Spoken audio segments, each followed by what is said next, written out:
आपकी शादी कैसे तय हुई? अरेंज मैरिज थी जी। मेरे मामा मेरे जो इन लॉज थे उनको जानते थे, तो उनके थ्रू रिश्ता आया था। जी। देखा लड़का, पेरेंट्स ने देख पसंद किया, तो वो लोग फिर हमारे घर आए, तो एक फॉर्मल मीटिंग हमारे घर पे हुई, बातचीत हुई, सब कुछ ठीक था। उसके बाद ये डिसाइड हुआ कि और आगे शादी तय बढ़े। हो गई। जी। तो क्या क्या हुआ उस दौरान शादी तक? पहले सब कुछ स्मूथ था, घूमने गए, साथ में जाते थे, आप क्या पसंद करते हो क्या नहीं, जनरल जी। शादी का टाइम नज़दीक आने लग गया, कार्ड्स छप गए एंड उसके बाद डिस्ट्रीब्यूट होने लग गए।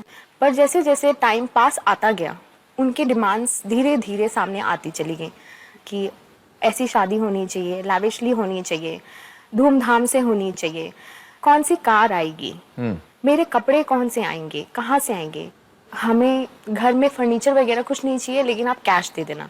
जब पहले बात हुई थी तो ये हुई थी कि आप 2 कपड़े में लड़की दे दो, हमारा लड़का इतना वेल ऑफ है, आईटी प्रोफेशनलिस्ट है, हम लोग अच्छे से रख सकते हैं, हमारे घर में 2 ही लड़के हैं, ये पहली बहू आएगी, मैं इसको अपनी बेटी बना के रखूंगी। तब ये सब था।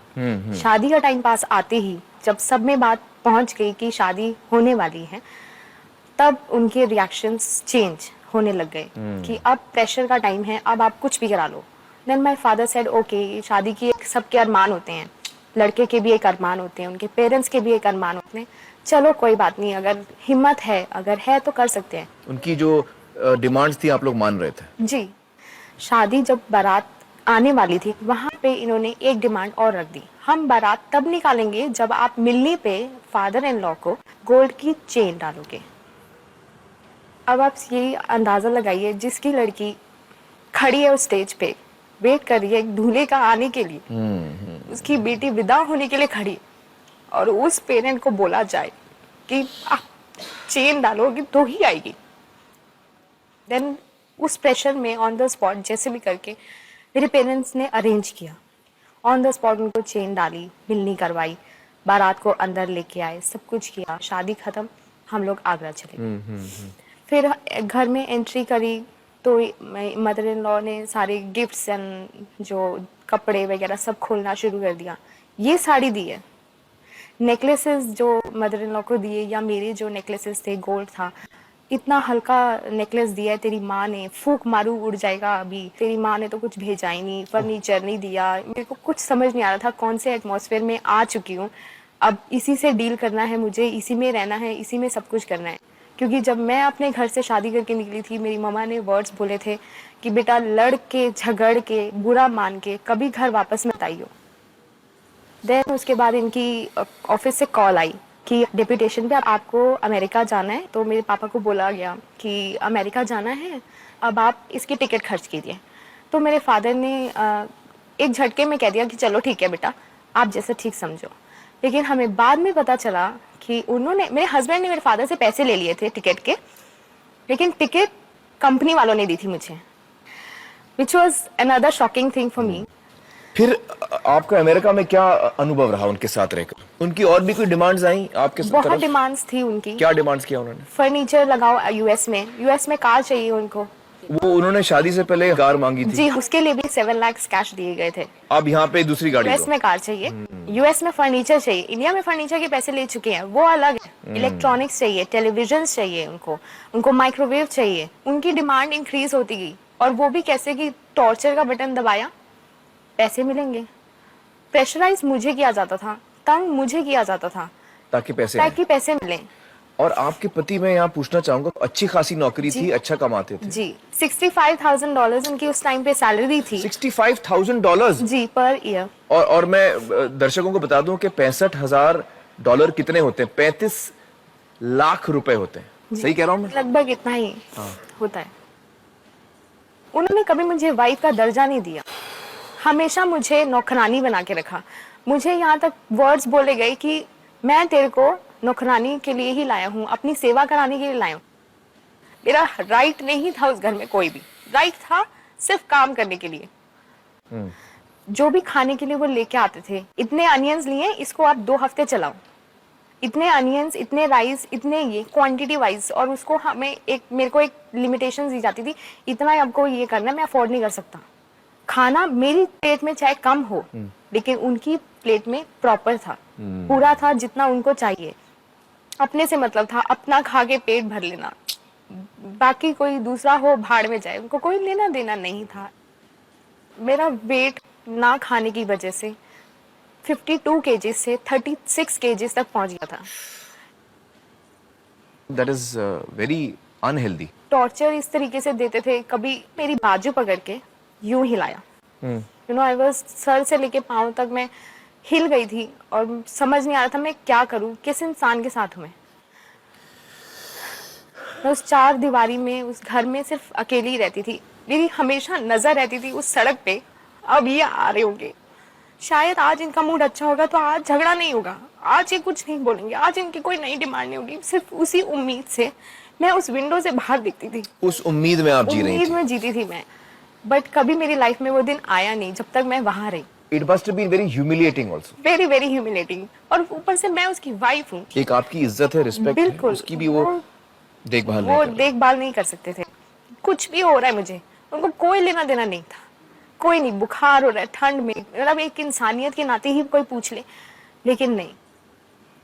उसके बाद उनकी डिमांड आई, जो घर हमारा दिल्ली में है वो घर उनके नाम कर दो, ये डिमांड आई। ये डिमांड आई।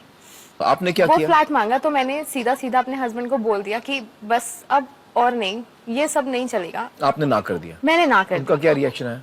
उन्होंने मेरा गला दबाना शुरू कर दिया, मेरे बाल खींचने शुरू कर दिए, हर रोज आके तू क्यों नहीं देगी, तू क्यों नहीं देगी, तू क्यों नहीं कहेगी उनको, वो क्यों नहीं मानेंगे। एक टाइम ऐसा था मेरी लाइफ में जब मैंने सोच लिया था कि शायद आज मेरी जिंदगी का आखिरी दिन हो, last breath of my life, क्योंकि वो इतनी जोर से उन्होंने मेरा गला दबा रखा था कि आखिरी में मेरी सांस आना बंद हो गई थी। मुझे सर में इतनी जोर से दर्द और दिखना बिल्कुल बंद हो चुका था।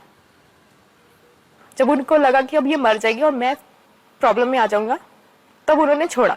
उसके बाद उठा के सीधा ऐसे फेंका, मैं जोर से जाके जमीन पे गिर गई। दिन सारी रात सोच सोच में बिताई कि मैं अब क्या करूं, क्या अपने माँ बाप को जाके कह दूं कि आप सड़क पे रह लो, मुझे ये घर दे दो, क्या मेरे हस्बैंड को घर दे दो तो ही वो मुझे सुखी रखेगा। फिर आपने पेरेंट्स को फोन किया? तब मैं उनको ये सिचुएशन बताना नहीं चाहती थी कि वो बहुत ज्यादा पैनिक हो जाएंगे। तब भी आपने नहीं बताया? हाँ आपको जी। बताना चाहिए था अपने पेरेंट्स को। बताना चाहिए था, लेकिन मेरी मॉम तो वहीं पे ही दम तोड़ देंगी। एक माँ के लिए बहुत मुश्किल है ये सब चीजें। फिर अल्टीमेटली आप वापस हिंदुस्तान कैसे आई, क्या हुआ? एक दिन मेरे हस्बैंड ने फिर मुझे धमकी दी, मैं अब तेरे को नहीं छोड़ूंगा, अब तू सड़ यहाँ जिंदगी भर, मैं जा रहा हूँ। आई सेड आप कहाँ जा रहे हो, मैं तेरे साथ नहीं रहना, बस मैं जा रहा हूँ। रात के 2 बजे मैं उनसे रिक्वेस्ट कर रही हूँ कि मत छोड़ के जाओ। मैं गिड़गिड़ाती रही, रोती रही, पर वो छोड़ छाड़ के धक्का दे के अंदर से बंद करके, चाबी 2 थी, दोनों उनके पास थी, बंद करके चले गए। अगर मैं बाहर चली जाती उनको रोकने के लिए या कुछ भी करने के लिए, वो डोर बंद हो जाता, मैं अंदर वापस नहीं जा सकती थी। ये किस महीने की बात है? ये नवंबर दिसंबर की बात है। मतलब वहां पे बर्फ भी गिरती है? जी, स्नो में, स्नोइंग हो रही थी? स्नो थी उस टाइम पे जी। घर छोड़ने की पूरी प्लानिंग थी उनकी, एक्सेप्ट फर्नीचर, बाकी सब कुछ उन्होंने पैक कर लिया था अपना। अच्छा। कुछ नहीं था उस टाइम पे मेरे पास, ना मैं बाहर जा सकती थी, ना मैं किसी की हेल्प मांग सकती थी। फिल्टर, वाटर फिल्टर तोड़ के निकाल के ले गए थे ताकि पानी तक पीने को ना मिले। खाने के लिए एज यूजुअल हमारे घर में लिमिटेड चीजें होती थी, खाना कुछ भी नहीं था। I was alone in the house for 4 days without food, without water. 4 दिन? 4 दिन मैं बस फोन करती थी, फोन नहीं उठाते थे, काट देते थे, फोन बंद कर देते थे, वॉइसमेल छोड़ती थी, वॉइसमेल नहीं उठाते थे, वॉइसमेल का रिप्लाई नहीं करते थे। एक रात को मेरी तबीयत बहुत ज्यादा खराब हो चुकी थी, शॉर्ट ब्रेथ होने लग गई थी, वॉमिटिंग हो रहा था, हेडेक हो रहा था, एंड हाथ पैर फूलने शुरू हो गए थे। तो मैंने अपने हस्बैंड को फोन किया कि मेरी तबीयत बहुत खराब हो चुकी है, मैं बस खाने के लिए कुछ भी नहीं बचा है, कुछ भी नहीं है घर में, आप कुछ नहीं छोड़ के गए, आप प्लीज आओ और खाना तो एटलीस्ट दे जाओ आप। लेकिन उन्होंने रिप्लाई नहीं किया। मैं मतलब जीते जीते मर रही थी वहां पे। फिर मैंने वुमेन सेल को कॉल किया, यूएस के वुमेन शेल्टर कॉल किया। तब उन्होंने कहा यू नीड इमरजेंसी हेल्प, हम लोग एम्बुलेंस भेजते हैं, आप जाओ। तब मेरे पास पैसे नहीं थे, तो मैंने उनको बोला कि मेरे पास मनी नहीं है, मैं अफोर्ड नहीं कर सकती हॉस्पिटल जाना। तो दे सेड कि नहीं, आप जाओ, हमारे लिए आप सबसे ज्यादा इम्पोर्टेंट हो, आपकी लाइफ सबसे ज्यादा इम्पोर्टेंट है, सारा खर्चा हम उठाएंगे। मतलब अजनबी देश में अजनबी लोग आपकी बात समझ रहे थे जी और आपकी मदद कर रहे थे, जी और आपके पति आपको छोड़ के चले गए। जी। देन मैंने अपने पेरेंट्स को कॉल करा, उन्हीं के वहां से उनको कहा कि प्लीज आप आओ, यहाँ पे सिचुएशन बहुत बिगड़ चुकी है, आप आओगे तो मैं आपको सब कुछ बताऊंगी।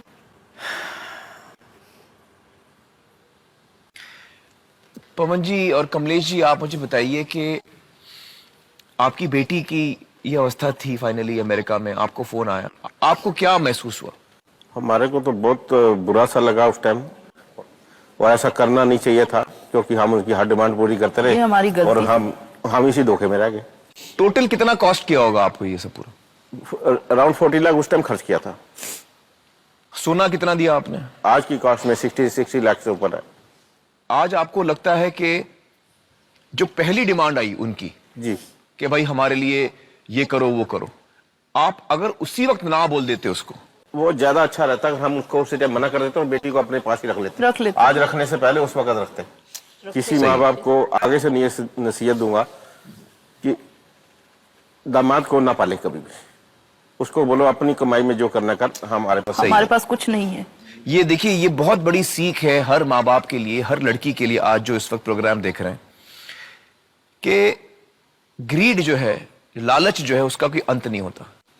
जब पहली डिमांड आती है कि भाई हमारे लिए ये कर लो, चाहे वो छोटी डिमांड भी हो, उस वक्त हमको लगता है यार ये तो छोटी बात है, हम कर लेंगे, कोई बात नहीं।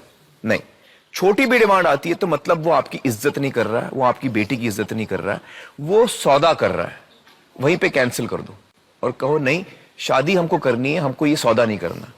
ये सबसे बड़ी सीख मिली है हमको। कोमल जी, बहुत बहुत शुक्रिया हमसे बातचीत करने का। आपने जो आप बीती हमें आज सुनाई है, उससे एक बहुत बड़ी सीख मिलेगी सैकड़ों लड़कियों को और सैकड़ों लड़कियों के माँ बाप को आज जो ये प्रोग्राम देख रहे हैं। दोस्तों, आपने देखा कि किस तरह कोमल जी के साथ उनके माँ बाप ने कोई कसर नहीं छोड़ी अपनी बेटी की खुशी के लिए, लेकिन फिर भी उनके साथ ऐसा हुआ है। और ये कोमल जी की कहानी अकेले की नहीं है, बहुत सारी लड़कियां हैं जिनके साथ ऐसा ही हुआ है।